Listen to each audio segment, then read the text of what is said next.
இங்க ஒரு குட்டி பையன் இருக்கான். அந்த குட்டி பையன் எப்போதும் போல ஸ்கூலுக்கு காலையில போறான். அப்போ ஒரு பையன் ஃபர்ஸ்ட் ரேங்க் வாங்குறான். இந்த பையன் பார்த்துக்கிட்டே இருந்துட்டு வீட்டுக்கு வந்து அவங்க அம்மா கிட்ட சொல்றான், அம்மா நான் எவ்வளவுதான் படிச்சாலும் என்னால ஃபர்ஸ்ட் ரேங்க் எடுக்கவே முடியல.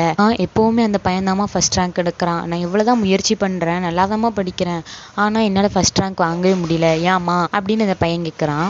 அதுக்கு அவங்க அம்மா சொல்றாங்க, தம்பி நீ நல்லா படிக்கிறதா, ஆனா நீ ஃபர்ஸ்ட் ரேங்க் எடுக்கணும்னு நினைக்காத. ஃபர்ஸ்ட் ரேங்க் எடுக்கிறான் பத்தியா, அந்த பையனை வின் பண்ணணும்னு நினை, அப்போ நீ ஃபர்ஸ்ட் ரேங்க் வருவடா அப்படின்னு அவங்க அம்மா சொல்றாங்க. அந்த பையனும் அதே மாதிரி அந்த பையனை நம்ம எப்படியாவது வின் பண்ணணும் அப்படின்னு நினைச்சு படிக்கிறான், ரேங்க்கும் வாங்குறான்.